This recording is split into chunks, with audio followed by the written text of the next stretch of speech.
first you don't know where it's going, and then you don't care where it's going because the characters had developed such a quirky charm. A sinister inner force took over, and I found myself typing, and I quote, "I hated this movie. Hated, hated, hated, hated, hated this movie."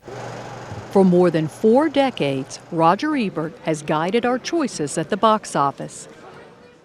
His syndicated newspaper column and trademark thumbs up, thumbs down routine with TV partner Gene Siskel were legendary. But now that famous voice has been silenced. Do you remember what your last words were? Your last spoken words?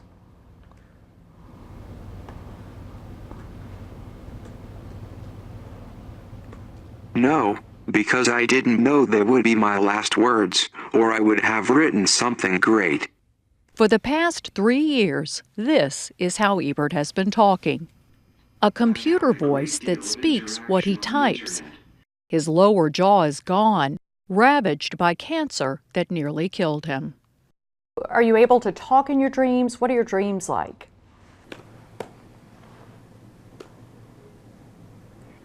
Everything is fine in my dreams. I talk all I want. Life is normal. Sometimes in a dream I will remember that I can't speak, but then suddenly I can speak again. Roger Ebert could surely never have dreamed this storyline for his life when he began at the Chicago Sun-Times back in 1967. His elegant style and wit quickly made his movie reviews must-reads. What makes a movie great to Roger Ebert? I feel it. I sometimes even feel a tingle in my spine. Honestly, it's an almost spiritual feeling. Ebert won a Pulitzer Prize in 1975 for film criticism. Soon, he tried his hand at television, teaming up with rival critic Gene Siskel from the Chicago Tribune. This is Roger Ebert, the film critic from the Chicago Sun-Times. And right over here is Gene Siskel. At first we weren't on speaking terms. Then we spoke, but we fought a lot. Our rivalry was very real, but all the time we were becoming better and better friends. We were like brothers. And they fought like brothers on screen. Children, you're wrapping yourself in the flag of the sophisticated film critic who's seen it all. No, boredom. Boredom with Benji running. So if a friend asked me to see it, I'd say see it, but be prepared to be disappointed. Well, I'd tell a friend, okay, that's great. Their bitter arguments and thumbs up, thumbs down rating system made them famous.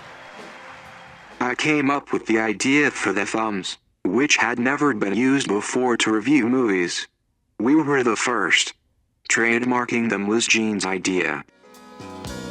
Siskel and Ebert were a staple in homes across the country during the 80s and 90s. But in 1999, their partnership came to a sad end when Gene Siskel died of brain cancer. He taped his last show only a few weeks before his death. He must have been in pain, but he never once complained. You miss him? I miss him terribly every day. Only 3 years after Siskel died, Roger Ebert was given his own devastating diagnosis of thyroid and then salivary gland cancer.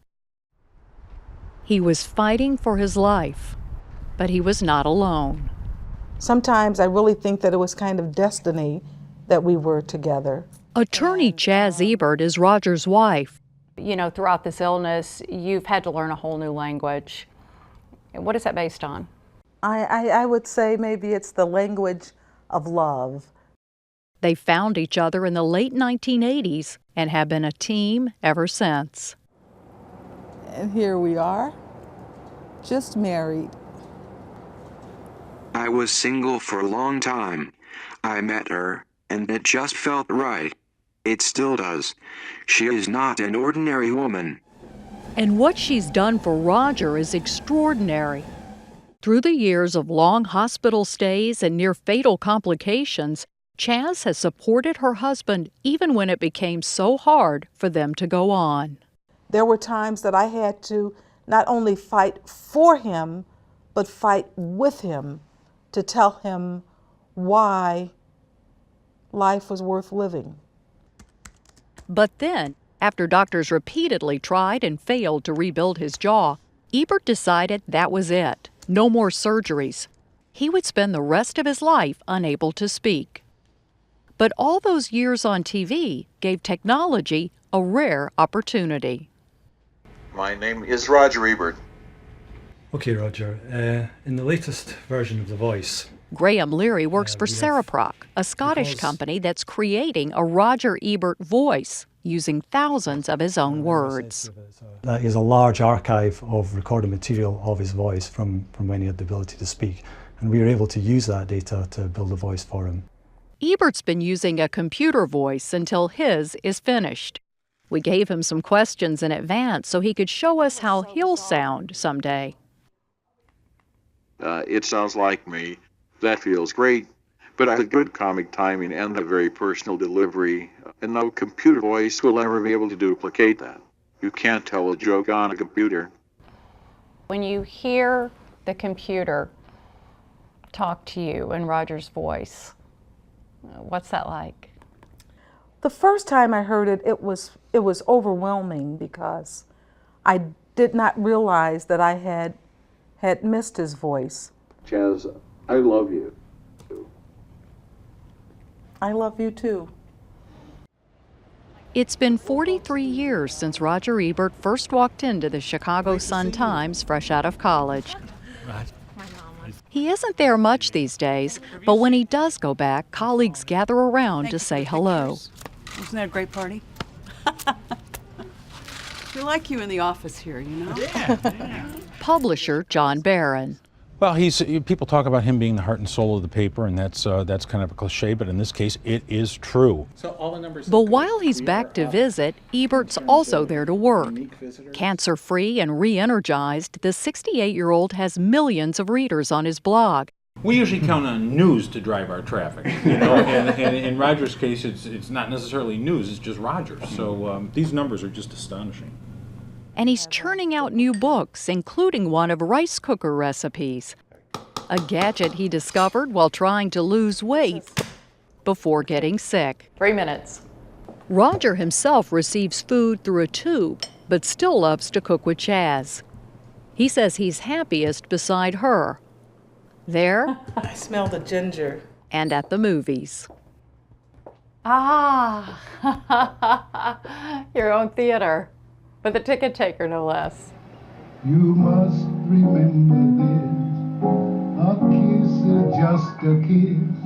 A sigh is just a sigh. So, thumbs up or thumbs down on this movie? America's movie critic is back. Thank you so much. I am very much looking forward to reading this. Ebert sees as many as 10 films a week.